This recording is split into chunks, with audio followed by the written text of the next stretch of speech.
Morning students, I am Gunjan Joshi from Navjyoti global school Paharpani. तो आज हम अपनी क्लास 7th का चैप्टर 10 अपूर्व अनुभव पढ़ने जा रहे हैं। तो क्या बोला है यहाँ पे, सभागार में शिविर लगने के 2 दिन बाद तोतो चान के लिए एक बड़ा साहस करने का दिन आया। इस दिन उसे यासुकी चान से मिलना था। किससे? यासुकी चान से मिलना था।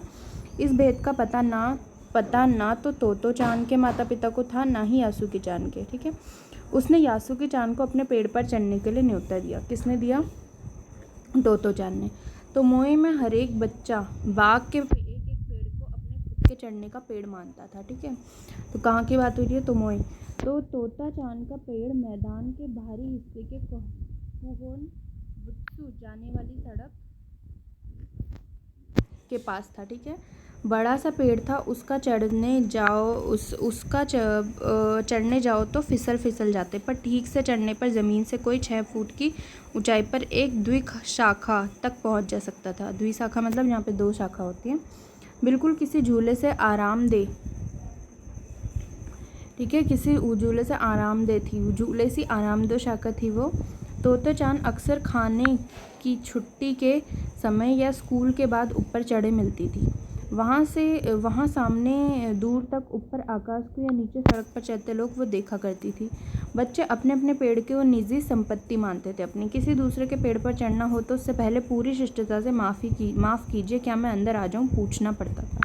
यासुकी चान को पोलियो था, इसलिए वह ना तो किसी पेड़ पर चढ़ पाता था और ना किसी पेड़ को निजी संपत्ति मानता। अतः तोतो चान ने उसे अपने पेड़ पर आमंत्रित किया था। ठीक है, पर यह बात उन्होंने किसी से नहीं कही, क्योंकि अगर बड़े सुनते तो डांटते। घर से निकलते समय तोतो चान ने माँ से कहा कि वह यासुकी चान के घर डेनेन चोफू जा रही है। कहाँ? डेनेन चोफू। ठीक है, चूँकि वह झूठ बोल रही थी, इसलिए उसने माँ की आंखों में नहीं झांका।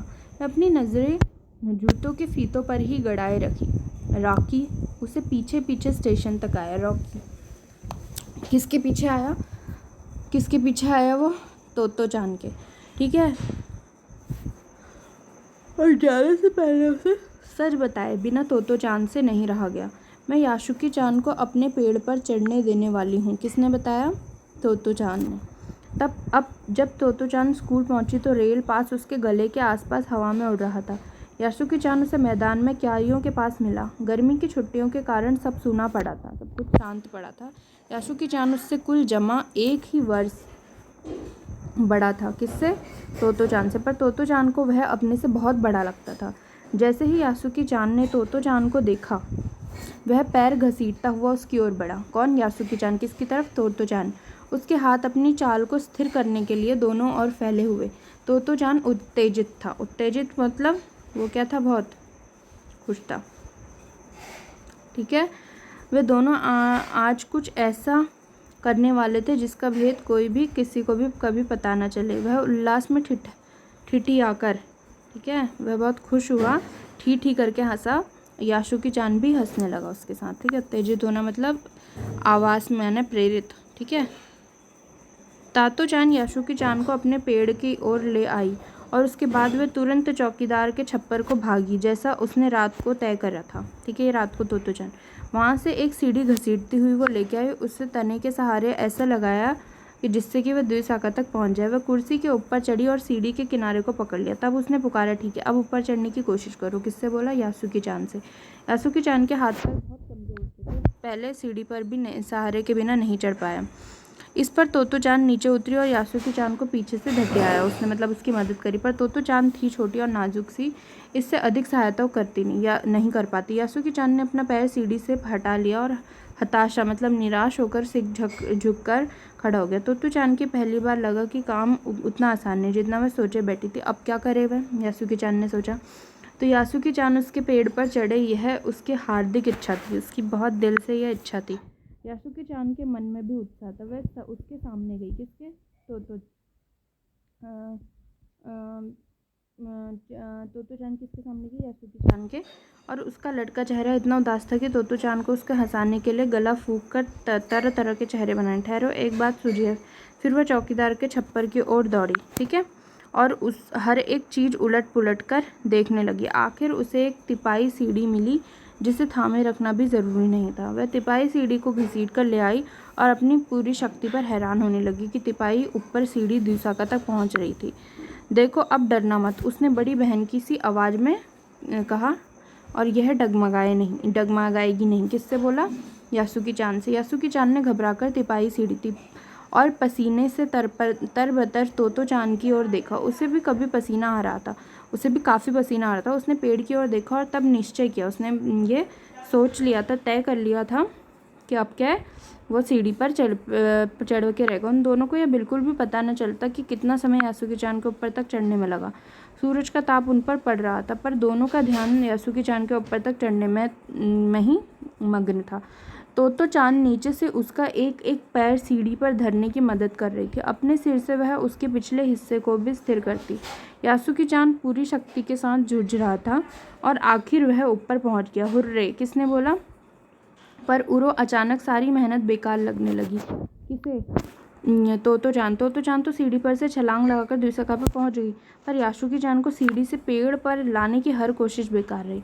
यासुकी चान सीढ़ी थामे तोतो चान की ओर ताकने लगा। तोतो चान की रुलाई छूटने को हुई, मतलब वो रोने वाली थी। उसने क्या किया? चाहा था कि यासुकी चान को अपने पेड़ पर आमंत्रित कर तमाम नई नई चीज़ें दिखाए, पर वह रोई नहीं। उसे डर था कि उसके रोने पर यासुकी चान भी रो पड़ेगा। उसने यासुकी चान का पोलियो से पिचकी और उकड़ी अंगुलियों वाला हाथ अपने हाथ में थामा। उसके खुद के हाथ से वह बड़ा था, उंगलियां भी लंबी थी। देर तक तोतो चान उसका हाथ थामे रही, तब बोली, तुम लेट जाओ, मैं तुम्हें पेड़ पर खींचने की कोशिश करती हूँ। उस समय द्विशाखा पर खड़ी तोतो चान द्वारा यासुकी चान को पेड़ की ओर खींचते अगर कोई बड़ा दिखता तो वह जरूर डर के मारे चीख उठता। उसे वे सच में जोखिम उठाते हुए देख, पर यासुकी चान को तोतो चान पर पूरा भरोसा था। ठीक है, वह खुद भी यासुकी चान के लिए भारी खतरा उठी थी। अपने नन्हे नन्हे हाथों से पूरी ताकत से यासुकी चान को खींचने लगी। बादल का एक बड़ा टुकड़ा बीच बीच में छाया करके उन्हें कड़कती धूप से बचा रहा था। काफ़ी मेहनत के बाद दोनों आमने सामने पेड़ की द्विशाखा पर थे। पसीने से तरबतर अपने बालों को चेहरे पर से हटाते हुए तोतो चान ने सम्मान में झुककर किससे कहा?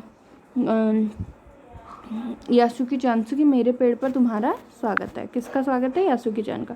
यासुकी चान डाल के सहारे खड़ा था, कुछ उससे झिझकता हुआ वो मुस्कुराया, उसमें झिझक भी थी। तब उसने पूछा, क्या मैं अंदर आ सकता हूँ? किससे? तोतो चान से। तो उस दिन यासुकी चान ने दुनिया की एक नई झलक देखी जिसे उसने पहले कभी भी नहीं देखा था। तो ऐसा होता है पेड़ पर चढ़ना? यासुकी चान ने खुश होते हुए बोला। वो बहुत खुश था। तो क्या कहते हैं, वे बड़ी देर तक पेड़ पर बैठे बैठे इधर उधर की गप्पे लड़ाते रहे। मेरी बहन अमेरिका में है, उसने बताया कि वहाँ एक चीज़ होती है, टेलीविज़न। यासुकी चान उमंग से भरा बता रहा था। किसको? तोतो चान को। वह कहती है कि अब वह जापान में आ जाएगा तो हम घर बैठे बैठे ही सुमो कुश्ती देख सकेंगे। वह कहती कि टेलीविज़न एक डिब्बे जैसा होता है। ठीक है, तो किसने बोला? उसने। तो तोतो चान उस समय यह तो ना समझ पाई कि यासुकी चान के लिए जो कहीं भी दूर तक चल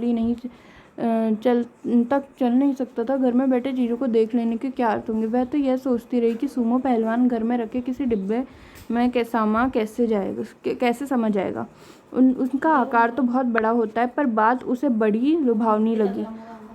उन दिनों टेलीविज़न के बारे में कोई नहीं जानता था। पहल यासुकी चान ने ही तोतो चान को उसके बारे में बताया। पेड़ मानो गीत गा रहे थे और दोनों बहुत खुश थे। यासुकी चान के लिए पेड़ पर चढ़ने का पहला और अंतिम मौका था। तो ये किसने लिखा है? तेत्सुको कुरियानागी ने। ठीक है, अब ये क्या है, पाठ के बारे में बताया। तोतो चान विश्व साहित्य की एक अमूल्य निधि है जो मूलतः जापानी भाषा में लिखी गई है।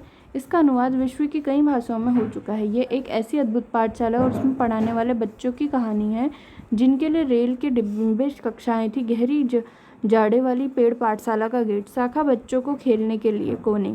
इस अनोखे स्कूल के संस्थापक थे श्री कोबायाशी। लेखिका स्वयं इस स्कूल की छात्रा थी। उन्हीं के बचपन के अनुभवों पर आधारित है पुस्तक तोतो चान का है अंश अपूर्व अनुभव। ठीक है, तो चलिए अब हम देखते हैं पाठ के प्रश्न अभ्यास। ठीक है, पहला प्रश्न क्या है?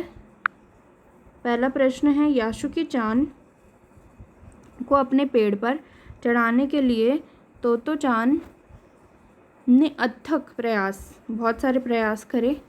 क्यों? और लिखना आपको क्यों किया। देखो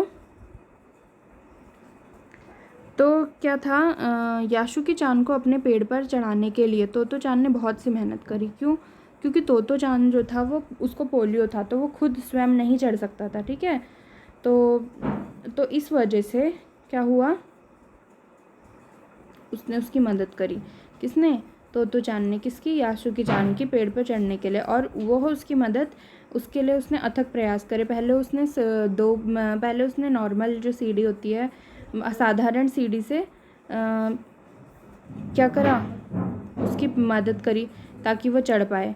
लेकिन जब तब से उससे भी काम नहीं बना तो तिपाही सीढ़ी लेकर आई और फिर उसको चढ़ाने की पूरी कोशिश करी। मतलब उसने उसको चढ़ाने के भरसक प्रयास करे। ठीक है, जितना भी उससे हो पाया, और अंत में वह उसमें सफल रही। कहते हैं ना, मेहनत करते रहो, तुम्हें सफलता एक ना एक दिन ज़रूर मिलेगी। ठीक है, तो क्या हुआ, तोतो चान की अपनी इच्छा भी थी कि यासुकी चान को अपने पेड़ पर आमंत्रित करके वो दुनिया की सारी चीज़ें भी दिखाई। ये कारण था कि उसने अपने पेड़ पर चढ़ाने के लिए सतत प्रयास करे। ठीक है, अब क्या है, दृढ़ निश्चय और अथक परिश्रम से सफलता पाने के बाद तोतो चान और यासुकी चान को अपूर्व अनुभव मिला। इन दोनों के अपूर्व अनुभव कुछ अलग अलग थे। दोनों में क्या अंतर है, लिखिए। देखिए, दृढ़ निश्चय और अथक प्रयास से पेड़ पर चढ़ने की सफलता पाने के बाद तोतो चान और यासुकी चान को अपूर्व अनुभव मिला। इन दोनों के अपूर्व अनुभव का अंतर निम्न रूप में है। जैसे तोतो चान स्वयं तो रोज ही जी पेड़ पर चढ़ती थी, लेकिन पोलियो से ग्रस्त अपने मित्र यासुकी चान को पेड़ की द्वि शाखा तक पहुंचाने से उसे अपूर्व आत्मसंतुष्टि व खुशी प्राप्त हुई, क्योंकि उसके इस जोखिम भरे कार्य से यासुकी चान को अत्यधिक प्रसन्नता मिली। मित्रों को प्रसन्न करने में भी वह प्रसन्न थी। यासुकी चान को पेड़ पर चढ़कर अपूर्व खुशी मिली। उसके मन की चाह पूरी हो गई। पेड़ पर चढ़ना तो दूर, वह तो निजी पेड़ पर बनाने के लिए भी शारीरिक रूप से सक्षम न था। उसे ऐसा खुश सुख पहले कभी भी नहीं मिला था। अब क्या पाठ, प्रश्न 3, पाठ में खोजकर देखिए कब सूरज का ताप यासुकी चान और तोतो चान पर पड़ रहा था। वे दोनों पसीने से तरबतर हो रहे थे और कब बादल का एक टुकड़ा उन्हें छाया देकर कड़कड़ाती धूप से बचाने लगा था। आपके अनुसार इस प्रकार की परिस्थिति के बदलने के क्या कारण हो सकते हैं? पहली सीढ़ी से यासुकी चान का पेड़ पर चढ़ने का प्रयास जब असफल हो जाता है तो तोतो चान तिपाही सीढ़ी खींचकर लाई। वो अपने अथक प्रयास से उसे ऊपर चढ़ाने का प्रयास करने लगी तो दोनों तेज धूप में पसीने से तरबतर हो रहे थे। दोनों के इस अथक संघर्ष के बीच बादल का एक टुकड़ा छाया कर उन्हें कड़कती धूप से बचाने लगा। उन दोनों की मदद के लिए वहाँ कोई नहीं था। संभवतः इसीलिए प्रकृति को उन दोनों पर दया आ गई थी और थोड़ी खुशी और राहत देने की कोशिश कर रही थी। वैसे आपने एक कहावत सुनी होगी कि जब आप किसी भी चीज़ को दिल से चाहते हो, पूरे दिल से, तो पूरी कायनात उसे आपको मिलाने की साजिश करती है। तो देखिए, आप यहाँ देख सकते हैं कि जब उनको मदद करने के लिए कोई नहीं था तो प्रकृति ने, मतलब हमारे ब्रह्मांड ने ही उनकी खुद मदद करी। ठीक है, यासुकी चान के लिए पेड़ पर चढ़ने का यह अंतिम मौका था। इस अधूरे वाक्य को पूरा कीजिए और लिखकर बताइए कि लेखिका ने ऐसा क्यों कहा। देखिए, यासुकी चान के लिए पेड़ पर चढ़ने का यह अंतिम मौका था। लेखिका ने ऐसा इसलिए कहा क्योंकि यासुकी चान पोलियोग्रस्त था। उसे आगे तोता चान जैसा मित्र मिलना पाना भी मुश्किल था। तोता चान के अधिक परिश्रम और साहस की बदौलत वह पहली बार पेड़ पर चढ़ पाया। यह अवसर मिला तोतो चान, यह अवसर मिलना और कभी असंभव था। ठीक है, अगर उनके माता पिता को इसकी जानकारी मिल जाती तो कभी ये काम करने नहीं देते, शायद दोबारा ऐसा कभी कर भी नहीं पाते। क्या बोला है, तोतो चान ने अपनी योजना को बड़े से इसलिए छिपा लिया क्योंकि उसमें जोखिम था। यासुकी चान के गिर जाने की संभावना थी। फिर भी उसके मन में यासुकी चान को पेड़ को चढ़ाने की दृढ़ इच्छा थी। यह इच्छा बुद्धि और कठोर परिश्रम के अवश्य पूरी हो जाती। आप किस तरह की सफलता के लिए तीव्र इच्छा और बुद्धि का उपयोग कर कठोर परिश्रम करना चाहते हैं? आप किसके लिए करना चाहेंगे? किसी भी काम में सफलता पाने के लिए तीव्र इच्छा, लगन, कठोर परिश्रम की आवश्यकता होती है। और छात्र हैं आप, तो आप किसके लिए परीक्षा में उच्च स्थान प्राप्त करने के लिए ही ये तीव्र इच्छा और लगन, कठोर परिश्रम की आवश्यकता आपको होगी, है ना। अब क्या है, हम अक्सर बहादुरी के बड़े बड़े कारनामों के बारे में सुनते रहते हैं, लेकिन अपूर्व अनुभव कहानी एक मामूली बहादुरी और जोखिम की ओर ध्यान खींचती है। यदि अपने आसपास के संसार में कोई रोमांचकारी अनुभव प्राप्त करना हो तो कैसे प्राप्त करेंगे? आप क्या करेंगे? अब ये आपको तो खुद लिखना है। अनुमान और कल्पना। अपना अनुमान, अपनी माँ से झूठ बोलते समय तोतो चान की नज़रें नीचे की थी। क्यों थी अपनी माँ से झूठ? देखिए, तोतो जान ने यासुकी चान को अपने पेड़ पर आमंत्रित किया था। ये बात उसने अपनी माँ से छुपाई थी क्योंकि उसे मालूम था कि माँ यह जोखिम भरा कार्य उसे करने भी नहीं देगी। जब माँ ने उससे पूछा कि वह कहाँ जा रही है तो उसने झूठ कहा कि यासुकी चान से मिलने उसके घर जा रही। यह कहते समय उसकी नज़र नीची थी क्योंकि माँ से झूठ बोल रही थी। उसे डर था कि शायद वह माँ से नज़रें मिलाकर जब बात कहेगी तो उसका झूठ पकड़ा जाएगा। माँ तो माँ है, वो तो अब आपकी नज़र में पहचान जाएगी ना कि आप झूठ बोल रहे हैं कि सच। कहते हैं ना, इंसान का चेहरा झूठ बोल सकता है, उसकी आंखें हमेशा सच बोलती हैं। यासुकी चान जैसे शारीरिक चुनौतियों से गुजरने वाले व्यक्तियों के लिए चढ़ने उतरने की सुविधाएं हर जगह नहीं होती, लेकिन कुछ जगहों पर ऐसी सुविधाएं दिखाई देती हैं। उन सुविधा वाली जगहों की सूची बनाई है। विद्यालयों में अपंग बच्चों के लिए रेल बना रखे हैं। मेट्रो रेल भी अपंगों को चढ़ने उतरने के लिए विशेष प्रकार की लिफ्ट लगा रखी है। अस्पतालों में व्हील चेयर होती है। ठीक है, हवाई अड्डों पर भी यह सुविधा उपलब्ध है। भाषा की बात, अब क्या बोला है? द्विशाखा शब्द द्वि और शाखा के योग से बना है। द्वि का अर्थ है दो और शाखा का अर्थ है डाली। ठीक है, द्विशाखा पेड़ के तने का वह भाग है जहाँ से दो मोटी मोटी डालियाँ एक साथ निकलती है। द्वि की भांति आप त्रि से बनने वाले शब्द त्रिकोण जानते होंगे। त्रि का अर्थ है तीन। इस प्रकार 4 शब्द 5, 9, 10 संख्यावाची संस्कृत शब्द उपयोग में अक्सर आते हैं। इन संख्यावाची शब्दों को जानकर प्राप्त कीजिए और देखिए कि क्या इन शब्दों की ध्वनियाँ अंग्रेजी संख्या के नामों से कुछ कुछ मिलती जुलती हैं। जैसे हिंदी 8, संस्कृत 8, अंग्रेजी 8। देखिए, हिंदी में 2, संस्कृत दुवी, अंग्रेजी दू। हिंदी में क्या होगा? 3, संस्कृत में 3 और अंग्रेजी में 3 बोलते हैं। हिंदी में 5, संस्कृत में पंच और अंग्रेजी में 5। हिंदी में 6 और संस्कृत में षष्ठ और अंग्रेजी में क्या होता है? 6। हिंदी में 7, संस्कृत में सप्त और अंग्रेजी में 7। हिंदी में 9, नवम, संस्कृत में 9, अंग्रेजी में। ठीक है, अब प्रश्न 2 क्या बोला है? पाठ में ठिठक कर हंसने लगी, पीछे से धकियाने लगी जैसे वाक्यांश। ठिठियाकर हंसने के मतलब का आप अवश्य अनुमान लगा सकते हैं। ठी ठी ठी हंसना या ठट्ठा मारकर हंसना बोलचाल में प्रयोग होता है। इनमें हंसने की ध्वनि के एक खास अंदाज को हंसी का विशेषण बना दिया। साथ ही ठिठियाना और धमकियाना शब्दों में आना प्रत्यय का प्रयोग हुआ है। इस प्रत्यय से फिल्माना शब्द भी बना था। आना प्रत्यय से बनने वाले 4 सार्थक शब्द आपको लिखने हैं। आना से जैसे घराना, जलाना, जुर्माना, रोजाना, शर्माना, ये सब। ठीक है, तो चलिए यहाँ पे हमारा पाठ खत्म होता है। मैं आशा करती हूँ कि आपको पाठ अच्छे से समझ में आया होगा। धन्यवाद।